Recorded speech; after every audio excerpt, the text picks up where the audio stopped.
In response to your question, your direct line of questioning triggered a reaction or two. I'm not sure I was prepared to hear them coming from you. This is the closest thing that's happened in a very long time. Nothing feels safe with my edges dangling on the line. I offer up well-sorted verse in a word-flooded world always rehearsed. In a way no one sees them, just only a glimpse as they read, baffled and terse. These are the hardest so far recited for you here to know. Because chances exist that this time this word tryst just isn't for show. I'm more than happy to feel them again as I'm peeling thin, for me and for you in a space where we're reeled in. I'm trembling with emotions mixed at least threefold deep. That's my equation to assess how close I am to the melting down seat. If you want the specifics, I'll share them with you, in time as I acclimate to knowing my heart won't get chewed. For now, this muddled and vague rhetorical exposition is more than enough to fear the prepositional invalidation. I hold them so close, disclosing only the skim, like seals waxed, holding the torrential currents under my skin. Even this much is more than deadly adequate munition to launch an attack on my fresh hope mission and bring my end to fruition. Maybe it's insane to hand myself over on a plate tonight, when for the first time in forever I see a new fate that's right.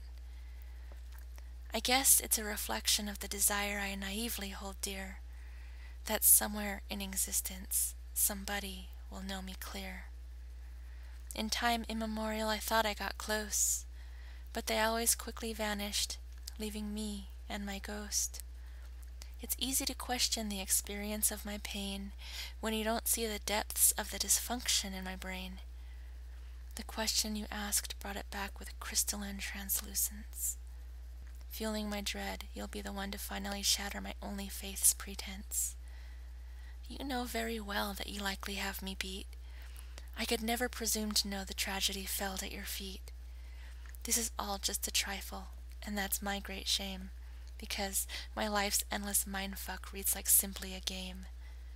I have everything a decent person could need, a good head on my shoulders and plenty of feed, people who love me, and enduring friends true, a career path I love, and a room with a partial view. Musically talented rhythmic percussion, and add to the mix a knack for discussion. What in the world could a sane person want, not at my fingertips' disposal to flaunt?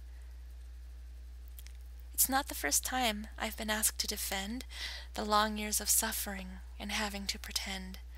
The prose in the column make it harder to expose the short list of nags that I blog in my prose. My sensitive fashion that I wear like a cloak never stops bleeding from 1,000 needle pokes. The literature says maybe I wasn't born right, into an invalidating environment abandoned in the night. I hurt with each judgment, and then I hurt again. And when you hurt beside me, I live through your pain. Reactive like potassium is another one of my traits. The slightest self-judgment kicks my shock-sensitive crystal self-hate. The third disorder descriptor is baseline return. Let's say it's infrequent when memory plays her reruns. All of these ordered lists are a really dry way of encapsulating the depth of the anguish at play. I could expound on blood cuts as alternative to dying, perpetual suicidality, and hours spent crying. I could even refer you to friend who lies dead, who also understood the cycle in my head. But perhaps it'd be wiser to zip up my vest, since there exists no methodology to compare these two data sets.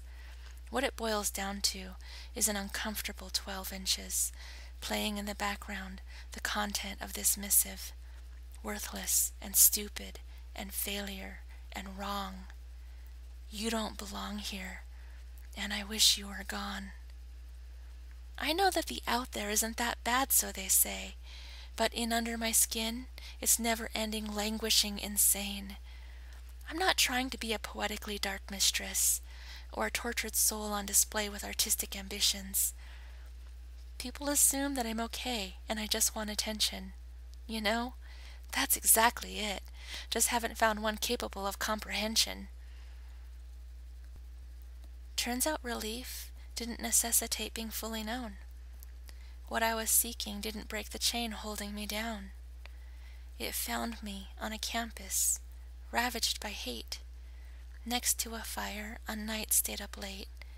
It came in the form of compassion's intention, even when its pretense was never really mentioned, delivered to me through my own limitations, when I stepped out of the circle of the heart of creation, through water-short, grateful, heartfelt sacrifices, and regenerative aqua lectures with clever literary devices, in the mindful collective of an idealist's song, and with frustrated screams thinking I didn't belong, receiving gentle compassion, even as I felt none. I started to see antagonist pain deep as my own. I opened to a concept to me wholly new, a community supportive of whatever I chose to do, even if my insides were mostly hidden and blocked, trusting in others to hold me through shock.